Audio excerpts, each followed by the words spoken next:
Eh bien, ce livre démontre comment est-ce que les mathématiques ont été utilisées en Égypte, au Mali, dans tous les grands empires africains, mais ils avaient leur écriture dans laquelle ils exprimaient les équations, ils formulaient les équations et ça permettait de résoudre les problèmes de leur temps.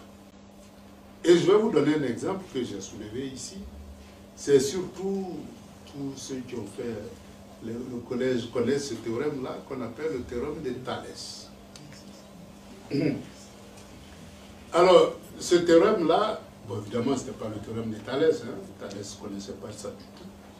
Eh bien, c'était en Égypte où on construisait les pyramides.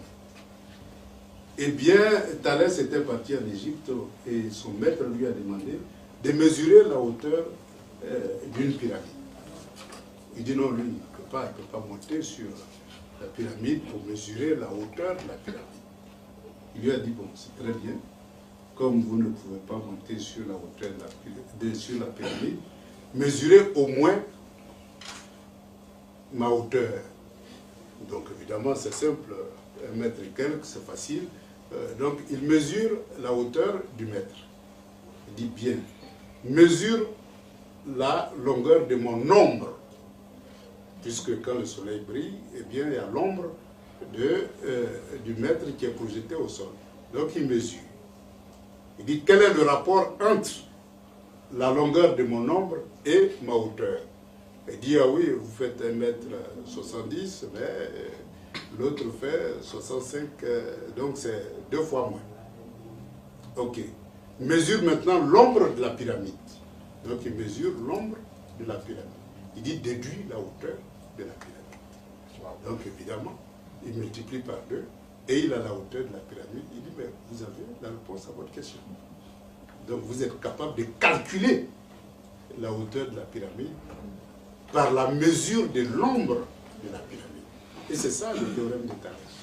Évidemment, quand il est parti, il a oublié de marquer le nom de son maître. Il a tout simplement marqué son nom et il a effacé le nom de son maître et il a dit c'est son théorème. Et on est venu nous enseigner ce que nous avons enseigné. Et si vous voyez toute l'histoire de la science, eh bien c'est rempli de telles anecdotes. Alors, comme vous pouvez le constater, la sagesse de nos anciens ne finira vraiment pas de nous étonner. Et tout ce que vous avez pu suivre tout à l'heure, là, vous savez que quand on était encore à l'école à un certain niveau, on nous faisait étudier toutes ces choses en attribuant ça à ces anciens Grecs. Alors que ces gens ont été chez nous, ont été chez nos ancêtres et ont appris toutes ces choses.